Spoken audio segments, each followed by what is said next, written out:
The Poisoned Wood. So, you've heard that I'm the one you should talk to about finding that last remaining bit of the oldest forest that no one dares enter? Fine. You tipped the bartender well. I see I'll have to find another haunt soon. It's a shame, too. This tavern had a charm that I liked. Oh well. Since you're already here, saddle up next to me and I'll buy you a drink. Yes, and you'll allow my warnings to fall on your deaf ears as to why you ought not be so anxious to venture into some places no one else has been, or at least few have gone. Thrill seekers like yourself would eagerly want me to point you in the right direction if I mentioned that no one has returned, so I'll not make that exaggeration. But before we get into that, you have to humor an old man's brooding. Why do some decide to travel into such a forbidden country to begin with? Obviously, folks such as yourself are just looking for a badge to stitch into their backpack for braggarts' rights. Now, don't be offended.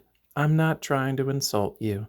In fact, I'll be the first to raise a glass to you for keeping busy with such a fine hobby. Cheers.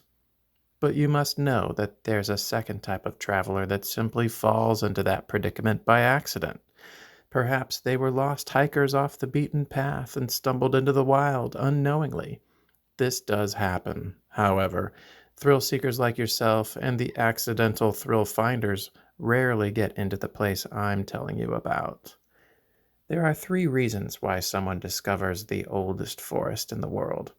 All are seeking something out of reach. You and the victim of circumstance are 2. However, rarely do either of your types find this place. But the third kind of traveler does. The one seeking a lost love that vanished. They go out to find what rangers and cadaver dogs could not. And even though their quest is not rational, they trudge onward because the lost one is dearly loved. And where am I speaking of? The last remaining bit of the oldest forest that has no name is a tough country that, at first, looks inviting. The only way to know the entrance to this place is by weather-related temporal landmarks. I'm sure that's very frustrating and puzzling to hear, and I'm very sorry about that, but it's the truth. A traveler may be standing at the edge of a perfectly ordinary vista of grandeur one moment, and the next the clouds in the valley convene for a veiled meeting of the minds. And it's in the moment after that one, when a ray of light hits the 1,000 hidden waterfalls below the mist, that a brilliance of rainbows reveals an otherwise hidden staircase. This unfortunate traveler would peer down from the top of the bluff in amazement and say, "Golly, I never would have spotted that," and then would begin to descend. He would walk down and down and down into the thick cloud line and then below until he reached a tethered boat at the bottom. There are some mysteries of the uninhabitable forest that even I can't answer for you, such as how did that boat get there, and who maintains it? I can only speculate that a hermit at the edge of this land must be catching a great deal of fish and has to sometimes endure a thief's one-time use. I bet this hermit gets quite annoyed, but I really don't know. If I was a storyteller, I might try to darken your fantasy with tales of Charon or sirens coaxing victims with an invisible hand, but that's not who I am, and I can see you're the practical sort anyway. But the boat is there, and the seeker of the lost love always gets in. The current takes him out into the waters. It's at this point that he might have his first look around at the rusty cliffs of iron ore shrouded in thick blankets of moss. Or he might take a look back at the stairs hesitantly. Did he make the right decision to come? Is he prepared? Will he find his way back? He might be looking back because he realizes he forgot to leave markers for the return journey, which he wouldn't be in need of anyway. These questions are quickly interrupted by something very unfortunate.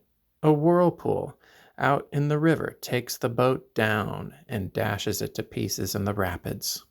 The traveler is also bashed and torn into a bloody mess, which attracts the river's main type of fish, piranhas.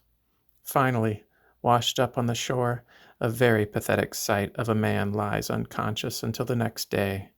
I know what you must be feeling when you hear all of this. Poor hermit. He'll have to rebuild that boat yet again. Everything hurts when the traveler wakes up, but there's no turning back. He looks up and spies the entrance to a cave. This is where both his dreams and the guides of his dreams have told him the true entrance to the old forest would be found. He picks himself up and enters without hesitation. He misses the warning sign etched into a rock near the entrance that reads, "Caution, loads of scorpions in this here cave," or something to that effect. He might have missed it because it was almost completely obscured by hundreds of years of moss and mildew, and also because it was in Portuguese. The cave is pitch black, but he's found a headlamp that works. It reveals a colorless world with no life, completely preserved, as if it had been buried in a mudslide for eons, only recently excavated by a 500-year flood. If he were a geologist or a paleontologist, he would feel that he had hit pay dirt, literally, but his journey takes him deeper and deeper until his flashlight flickers, until his flashlight fails, and his next step is a doozy. He trips and falls into a void so endless, so silent, and so final that I would almost have to end my story here, except that this is only a dark moment in the journey. We all know these moments are brief, yet they feel like forever until you're fleshed out into the nicest bird chirping day that you've ever experienced in your life. Splash! He lands in a pool of water and swims for sandy shores. Ah, paradise! The color, the warmth, the light. It's all too much after what he's just endured. But he finds a surprise. A pitched tent is nearby. The traveler takes a look, and he finds warm clothes, food, and even the smoldering remnants of a campfire nearby. Can you blame him? He lies down in the tent and falls asleep instantly. Now I know what you're thinking. Here, like the boat, is another mystery. But this is not, and I am sorry to say that I have been sort of exaggerating to you. There are not 3 travelers that occasionally end up here. There have only ever been 2. The one seeker type that I am telling you about, and of course the other, his lost love. This individual is not like you at all. She did not come here of her own free will, yet she fell into this place because of a deeper love that she once held and cradled but cannot recover. She is the one that the stairs were built for, the one that went into the woods alone. Our traveler would have recognized all of this if he had been well rested and in good spirits, but his condition from recent events is so pathetic that his body simply won't let his mind work, and he sleeps all night without stirring, and even the next day he barely moves as he sits gazing out at the cliff walls with a blankness on his face, staring into the empty, as you might say. Again, he sleeps in the tent that night, and not even the distant scream in the woods awakens him. The rain muffles most of that sound. Regardless, he sleeps like a baby. You can't really blame him. Now I must tell you why no one leaves after entering this place. The forest is a remnant of the oldest known living forest in the world. This means millions of years of evolutionary war caused an arms race that developed such monstrous and toxic fauna and flora that newer children of this planet like you and me are simply too vulnerable to survive. We wouldn't find a single thing to eat that wouldn't make us deathly ill, or touch anything that wouldn't cover us in hives, or find a food source that wouldn't try to eat us back. So going into the woods alone would be everyone's next mistake after sitting on the shores of that tranquil pool, even after it bloomed with toxic slime. But I can tell you about this one traveler I knew because he waited. I'm not sure why he waited, but I suspect that he was also very much like the one he sought. Not only was he seeking her, But he had also once cradled that deeper love, too. He sat on the shores in a hopeless stupor, unable to move, as if in a dream. For how long? I'm not even sure he knew.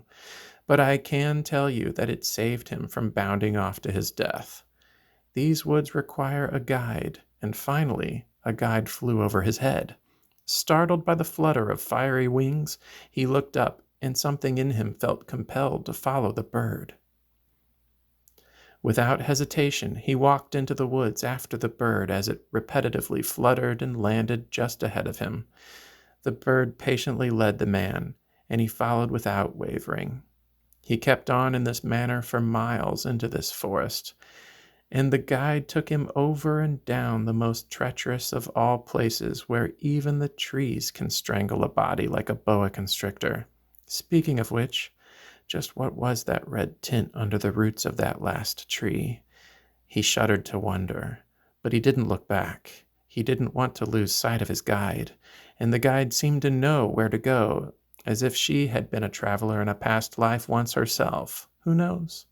The best guides are the ones that have fallen into the traps before us, so we don't have to. Don't you agree? Eventually, though, yes, this traveler I'm telling you about made it out the other side of the poisoned wood and into the sunshine that shone right down over everything and beyond everything. He said a tearful goodbye to his guide, who also appeared to be free of her constraints as she flew away. He could only hope. And he made his way down into that new world below. Well, let's give a toast to this traveler who beat you to it, eh? Sorry to burst your bubble. Like I said, it's not all that interesting to fellows like you anymore now that you know it's been conquered. Don't believe me? I hope you know I'm not trying to keep you from going. Go, if you'd like. I'm not stopping you. No, wait. Here, have another one on me.